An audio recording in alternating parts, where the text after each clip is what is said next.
Hello friends, welcome to my channel stocks and investment Tamil. இந்த வீடியோவில் நிறைய ஐபிஓஸ் வந்து இந்த வாரத்தில் லைனில் நிற்கிறாங்க. அந்த ஐபிஓஸில் என்னோட ஃபைனல் டிசிஷன் என்ன, என்னுடைய ஐபிஓ ரேங்கிங்ஸ் என்னன்னு சொல்லி பார்த்துருவோம். டிஸ்க்ளைமர் என்னன்னா, நாங்க சிபில் ரிஜிஸ்டர் ஃபினான்ஷியல் அட்வைசர் கிடையாது. நீங்க இன்வெஸ்ட்மெண்ட் டிசிஷன் எடுக்கிறதுக்கு முன்னாடி ஒரு சிபில் ரிஜிஸ்டர் ஃபினான்ஷியல் அட்வைசரை மறக்காம கன்சல்ட் பண்ணணும். இங்க நாங்க எங்க ஒப்பீனியனை தெரிவிக்கிறோம். எஜுகேஷனல் பர்பஸுக்காக நீங்க இதை இன்வெஸ்ட்மெண்ட் அட்வைஸா எடுத்துக்க கூடாது. நீங்க இந்த சேனலோட முதல் வியூவரா இருந்தீங்கன்னா மறக்காம இந்த சேனலை சப்ஸ்கிரைப் பண்ணி உங்க ஆதரவை தெரிவிங்க. ஆல்ரெடி சப்ஸ்கிரைபரா இருந்தீங்கன்னா உங்க ஆதரவுக்கு மிக்க நன்றி. முதல்ல இந்த ஐபிஓஸ் இருக்கிற ஒரு ஜென்ரல் இன்ஃபர்மேஷன் வந்து சொல்லிக்கிறேன். ஸோ இந்த ஐபிஓஸ்ல வந்து பாத்தீங்கன்னா மொபிக்விக்கை தவிர மற்ற எல்லா ஐபிஓஸ்லயும் ஒரு ஓஎஃப்எஸ் வந்து இருக்கு. வேல்யூவேஷன்ஸ் வைஸ் வந்து பாத்தீங்கன்னா ஓரளவுக்கு கொஞ்சம் ப்ரீமியம் வேல்யூவேஷன்ஸ் தான் கொஞ்சம் பேர் கேட்டிருக்காங்க. நீங்க உடனே விஷால் வந்து பாருங்க, அவங்க ஒரு கிட்டத்தட்ட 68 டைம்ஸ் earnings தான் கேட்கறாங்க. ஸோ அவங்க பியர் டிமார்ட் வந்து இவங்களோட அதிகமா இருக்காங்க. மொபிக்விக்கோட பிரைஸ் டு சேல்ஸ் வந்து பாருங்க, ப்ராஃபிட்டபிளே இல்லாத பேடிஎம் அவ்வளவு ரேலி ஆகும்போது ப்ராஃபிட்டபிளா இருக்கிற மொபிக்விக் ரேலி ஆகிறதுக்கு என்னன்னு சொல்லி உங்களுக்கு வந்து கேள்வி வரும். அதுக்கப்புறம் சாய் லைஃப் சயின்சஸோட ஐபிஓட பி/இ பாருங்க, அவங்களை விட கம்மி ரெவன்யூ இருக்கு சிவன் பார்மாசிட்டிக்கல் எவ்வளவு பி/இ கேட்கறாங்க. அதுக்கு இந்த வேல்யூவேஷன்ஸ் உங்களுக்கு ஓகேவா தோணும் அப்படின்னு சொல்லி நீங்க நினைக்கலாம். பட் ஸ்டில் அவங்களோட growth கம்பேர் பண்ண சொல்லும்போது ஆல்மோஸ்ட் ஒரு 10 to 20% பிரீமியம் தான் அவங்களோட வேல்யூவேஷன்ஸ் வந்து கொடுத்திருக்காங்க. ஸோ முக்கியமா சில பேர் வந்து சொல்லலாம் பிரைஸ் டு சேல்ஸ் இருக்கு, EV/EBITDA இருக்கு, பிரைஸ் டு ஏர்னிங் growth பாருங்க அப்படின்னு சொல்லலாம். பட் இப்போதைக்கு அதெல்லாம் நீங்க கம்பேர் பண்ண கூட கொஞ்சம் பிரீமியம் வேல்யூவேஷன்ஸ் இந்த ஓஎஃப்எஸ் ஐபிஓலாம் இருக்கு. பிளஸ் இதுல வந்து பியர் கம்பாரிசன் இல்லாத ரெண்டு ஐபிஓ என்னன்னு சொல்லி பாத்தீங்கன்னா ஐகேஎஸ் ஹெல்த்தும் சரி, ஐஜிஐயும் சரி. ஸோ அவங்க ரெண்டு பேரும் அவங்களோட growth கம்பேர் பண்ண சொல்ல ஒரு 5 to 10% பிரீமியம் வேல்யூவேஷன்ஸ் கொடுத்திருப்பாங்க. அதனால ரிவ்யூ அப்போ நம்ம ஓகே வேல்யூவேஷன்ஸ் அப்படிதான் சொல்லியிருப்போம். ஸோ இது ஜென்ரல் இன்ஃபர்மேஷன். ஸோ இதுல அதுக்கப்புறம் என்ன ஒரு கேள்வி வரும்னா, நீங்க இந்த ஐபிஓல அப்ளை பண்றீங்களா அப்படின்னு சொல்லி ஒரு கேள்வி வரும். அதுவும் இந்த வீடியோல நான் சொல்லியிருக்கேன். ஒருவேளை நான் அப்ளை பண்ற ஐபிஓல எதுவுமே கிடைக்கலன்னா உடனே நீங்க ஐபிஓ முடிஞ்சதுக்கு அப்புறம் வாங்குவீங்களான்னு சொல்லி ஒரு கேள்வி வரும். நான் உடனே அந்த மாதிரி ஸ்டாக்கை வந்து தொடவே மாட்டேன். ரெண்டே அந்த மாதிரி ஸ்டாக்ஸ் நான் தொட்டிருக்கேன். ஒன்னு பஜாஜ் பினான்ஸ், இன்னொன்று டாடா டெக்னாலஜிஸ் ஐபிஓ. பட் இந்த ரெண்டுமே வந்து பாத்தீங்கன்னா ஒரு ப்ராஃபிட்டபிள் என்ட்ரி, ஒரு ப்ராஃபிட்டபிள் லெவல்ல இருந்துச்சு. பட் பஜாஜ் பினான்ஸ் வந்து பாத்தீங்கன்னா கொஞ்சம் ரொம்ப ரன் அப் பண்ணதுனால நான் எக்ஸிட்டும் கொடுத்துட்டேன். ஒன்லி டாடா டெக்னாலஜிஸ் ஐபிஓல வந்து இப்ப வரைக்கும் வந்து என்கிட்ட கன்சிஸ்டன்டா இருக்கு. ஸோ இப்ப இந்த ஐபிஓஸை வந்து ஒரு டீடைலா பார்த்துட்டு அதுக்கப்புறம் ரேங்கிங்ஸ் என்னன்னு பாத்துருவோம். ஸோ ஃபர்ஸ்ட் நம்ம விஷால் மெகா மார்ட்டை பார்த்துருவோம். இந்த விஷால் மெகா மார்ட் எனக்கு பிடிச்ச ஒரு பிசினஸ் சைக்கிள்ல வந்திருக்காங்க. முக்கியமா B2C பிசினஸ் இருக்காங்க, கஸ்டமர் ஃபேசிங் பிசினஸ் இருக்காங்க, ஹைப்பர் மார்க்கெட் ரீட்டைல் செயின்ல இருக்காங்க. சோ இந்த company revenue CAGR 26.3%, 3 years PAT growth வந்து ஒரு 50% அளவுக்கு இருக்கு. So forward P E 69 times earnings கேக்குறாங்க. இதே பேஸ்ட் ஆன் ஃபினான்ஷியல் 2024 பி/இ இருக்கும்போது 73 டைம்ஸ் earnings கேக்குறாங்க. இது அவங்க பிஆர்ன டிமார்ட்டை கம்பேர் பண்ண சொல்ல கொஞ்சம் வந்து உங்களுக்கு குறைவா தெரியும். ஆனா 50% தான் வந்து பேட் growth இருக்கு. அவங்க கேட்கிற வேல்யூவேஷன் பாருங்க 70 to 73 டைம்ஸ் earnings. சோ அதனால வந்து கொஞ்சம் வேல்யூவேஷன்ஸ் கன்சர்ன்ஸ் இருக்கனால கொஞ்சம் ரிஸ்கி பெட்டா நான் பாக்குறேன். கரண்ட் கிரே மார்க்கெட் பிரீமியம் வந்து ₹20 ஒரு ஷேருக்கு இருக்கு. 25.64% லிஸ்டிங் கெயின்ஸ் தரத்துக்கு வாய்ப்பு இருக்கு. இந்த கிரே மார்க்கெட் பிரீமியமும் 40% வந்து கொஞ்சம் கொஞ்சமா குறைஞ்சு வருது. அதுவும் நீங்க மனசுல வச்சுக்கோங்க. சோ இந்த ஐபிஓ நான் அப்ளை பண்ணுங்களா அப்படின்னு சொல்லி கேட்டீங்கன்னா, நான் இந்த ஐபிஓக்கு ட்ரை பண்ணுவேன் அப்ளை பண்றதுக்கு. பட் இந்த ஐபிஓல வந்து நான் என்ன பார்க்கறேன், அந்த வேல்யூவேஷன் ரிஸ்க் இருக்கறனால ஐபிஓ பிரைஸை ஒரு ஸ்டாப் லாஸா கன்சிடர் பண்ணுவேன். அதுக்கப்புறம் வர குவார்ட்டர்ஸ்ல இவங்க ரிசல்ட்ஸ் எப்படி இருக்குன்னு பார்த்துட்டு நான் ஷார்ட் டர்மா லாங் டர்மா முடிவெடுக்கிறதுக்கு வாய்ப்புகள் இருக்கு.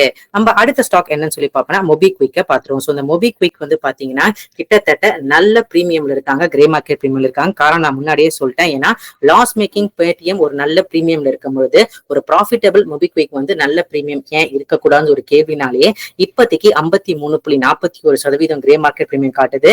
₹279 இந்த ஸ்டாக் வந்து லிஸ்ட் ஆகிறதுக்கு வாய்ப்பு இருக்கு. ₹149 ஒரு ஷேருக்கு வந்து லிஸ்டிங் கெயின்ஸ் தரத்துக்கு வாய்ப்புகள் இருக்கு. ஸோ இந்த கம்பெனியோட ரெவன்யூ சிஏஜிஆர் வந்து 29% இருக்கு. ஆனா நெகட்டிவா நான் என்ன பார்க்கறேன்னா, இவங்க எபிட்டா லெவல் ப்ராஃபிட்டபிலிட்டியே வந்து இந்த கரண்ட் ஃபினான்ஷியல் இயர் தான் பார்த்திருக்காங்க. உடனே ஐபிஓ வந்திருக்காங்க.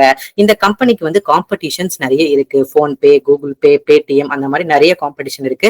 ஒரு டாப் 8 பிளேயர்ஸ்ல தான் இந்த கம்பெனி இருக்காங்க. ஸோ மீதி 7 பிளேயர்ஸ் யாருன்னு உங்களுக்கே நிறைய தெரியும். நீங்க கொஞ்சம் விசாரிச்சு பார்த்தா மொபிக்விக் எவ்வளவு பேர் யூஸ் பண்றாங்கன்னு சொல்லி பார்த்தாலே உங்களுக்கு வந்து ஒரு தெளிவான ஐடியா இருக்கும். ஸோ இந்த ஐபிஓல நீங்க அப்ளை பண்ண போறீங்களா அப்படின்னு சொல்லி ஒரு கேள்விக்கு என்னோட பதில் என்னன்னா, ஒன்லி ஃபார் லிஸ்டிங் கெயின்ஸ் தான் வந்து இந்த ஐபிஓ நான் கன்சிடர் பண்றேன். ஸோ இந்த ஐபிஓல வந்து எவ்வளவுக்கு எவ்வளவு லாபம் வருதோ கிடைச்ச கிடைச்சதுன்னா எவ்வளவுக்கு எவ்வளவு லாபம் இருக்கோ அந்த லாபத்தை நான் எக்ஸிட் பண்ண தான் பார்ப்பேன். அதுக்கப்புறம் இந்த ஸ்டாக் மேல போனா கூட நான் அதை பத்தி கவலையும் பட மாட்டேன். எனக்கு எவ்வளவு கிடைச்சதோ அதோட சந்தோஷம்னு சொல்லி நான் நிறுத்திப்பேன். இது என்னோட பொது கருத்தா நான் இங்க சொல்றேன். அடுத்தது வந்து பாத்தீங்கன்னா இந்த CDMO பிசினஸ், இந்த பார்மாசிட்டிக்கல் பிசினஸ்ல இருக்கிற இந்த சாய் லைஃப் சயின்சஸ் பத்தி பாத்துருவோம். இந்த சாய் லைஃப் சயின்சஸ் வந்து பாத்தீங்கன்னா நிறைய ஃபார்மா கிளைண்ட்ஸ் வந்து யூஎஸ்ல வந்து டை அப் பண்ணிருக்காங்க. அவங்களுக்கு தேவையான மெடிக்கல் ட்ரையல்ஸ் இந்த கம்பெனி பண்ணிக்கிட்டு தான் இருக்காங்க.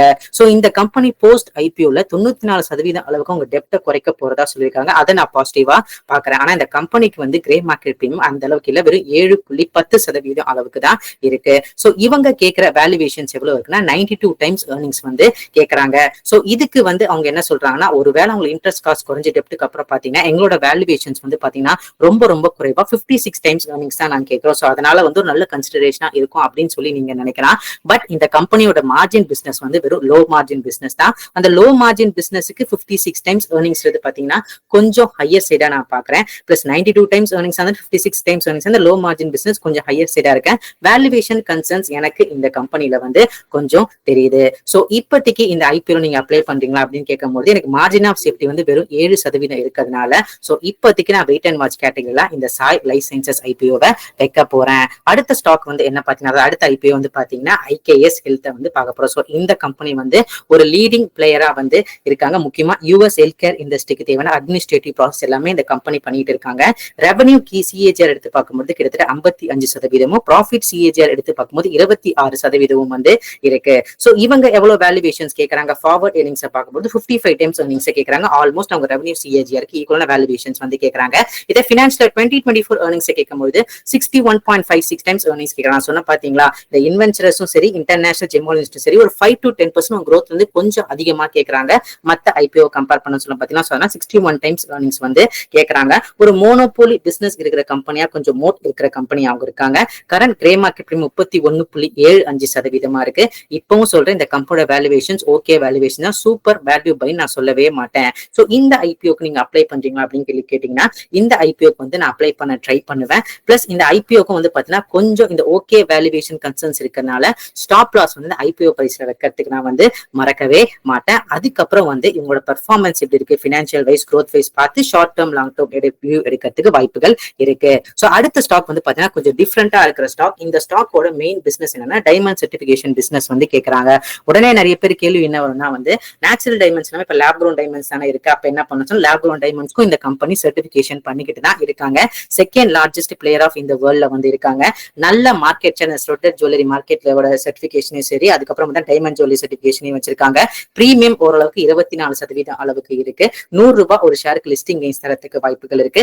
ரெவன்யூ growth ஒரு 30% இருக்கு. பேட் மார்ஜின் 50% அளவுக்கு இருக்கு. சோ இந்த கம்பெனி இன்னொரு பாசிட்டிவ் என்ன, ரெகுலரா டிவிடெண்ட் தர கம்பெனியா இருக்காங்க. சோ இவங்க எவ்வளவு வேல்யூவேஷன்ஸ் வந்து கேக்குறாங்க வந்து பாத்தீங்கன்னா 51 டைம்ஸ் earnings வந்து கேக்குறாங்க. சோ ப்ராஃபிட் வந்து 50% இருக்கு, 51 டைம்ஸ் earnings கேக்குறாங்க, 30% சிஏஜிஆர் இருக்கு. ஆனா இந்த கம்பெனி ஒரு ஃபேன்சி பிசினஸா, ஒரு growth இருக்கிற பிசினஸ் அப்படின்னு கேட்டீங்கன்னா இவங்க இருக்கிற இந்த டைமண்ட் ஜுவல்லரி பிசினஸே வந்து பாத்தீங்கன்னா சர்டிபிகேஷன் பிசினஸே ஒரு 6 to 7% சிஏஜிஆர் இன்க்ரீஸ் ஆக வாய்ப்பு இருக்குன்னு எதிர்பார்க்கப்படுது. ஒரு ஃபேன்சி பிசினஸ் இல்ல. அந்த மாதிரி ஃபேன்சி பிசினஸ் நினைச்சு இன்வெஸ்ட் பண்றவங்களுக்கு இந்த மாதிரி கம்பெனி வந்து பொருந்தாதான் நான் பாக்குறேன். ஓரளவுக்கு ஓகே வேல்யூவேஷன்ஸ் இருக்கிற கம்பெனியா தான் பாக்குறேன். சோ இந்த ஐபிஓ நீங்க அப்ளை பண்றீங்களா அப்படின்னு ஒரு கேள்வி வரும். அதுக்கு வந்து சேம் இந்த ஓகே வேல்யூவேஷன் கன்சர்ன் இருக்கிறதுனால ஐபிஓ பிரைஸ் வந்து பாத்தீங்கன்னா ஒரு ஸ்டாப் லாஸா கன்சிடர் பண்ற வாய்ப்பு இருக்கு. அதுக்கப்புறம் இவங்களோட பினான்சியல் பெர்ஃபார்மன்ஸ் எப்படி இருக்கும் பார்த்தா short term long term view எடுக்கிறதுக்கும் வாய்ப்புகள் இருக்கு. சோ இதுல நம்ம வந்து பார்த்தாச்சு நிறைய ஐபிஓட ஷார்ட் டேர்ம். அதுக்கப்புறம் அதுல நான் என்ன பண்ண போறோம், நான் வந்து உங்களுக்கு எல்லாமே தெளிவா சொல்லிட்டேன். இன்னொரு தடவை சொல்றேன், இந்த ஐபிஓ எதுவுமே எனக்கு கிடைக்காம போனாலும் நான் உடனே போய் இந்த ஸ்டாக்ஸ் எதுவும் வாங்க மாட்டேன். ஏன்னா அந்த அளவுக்கு வந்து நம்ம ப்ரொமோட்டர்ஸ் டீடைல் வந்து நம்மளால எடுக்க முடியல. கம்பெனி growth இன்னும் கொஞ்சம் போயிட்டு அதுக்கப்புறம் ஒரு வேல்யூவேஷன்ஸ் எப்படி இருக்குன்னு பார்த்து முடிவுக்கு தான் என்னைய பொறுத்த வரைக்கும் வந்து பாத்தீங்கன்னா ஒரு நல்ல கன்சர்னா இருக்கும். அது என்னோட வந்து பாத்தீங்கன்னா ரூல் புக்ல ஒரு முக்கியமான விஷயமா வந்து இருக்கு. சோ கடைசியா இந்த வீடியோட எண்டிங்ல நம்ம என்ன பண்ண போறோம்னா ரேங்கிங் வந்து பண்ண போறோம். சோ ஃபர்ஸ்ட் வந்து நான் என்ன பிசினஸ்க்கு வந்து கொடுக்குறேன், என்னோட ஃபேவரட் B2C பிசினஸ் இருக்கிற விஷால் மெகா மார்ட்டுக்கு வந்து கொடுக்குறேன். அதுக்கப்புறம் இந்த ஐஜிஐ கொஞ்சம் மோனோபோலி இந்த செகண்ட் லார்ஜஸ்ட் பிளேயர் இருக்கிற இந்த ஐஜிஐக்கு வந்து கொடுக்குறேன்.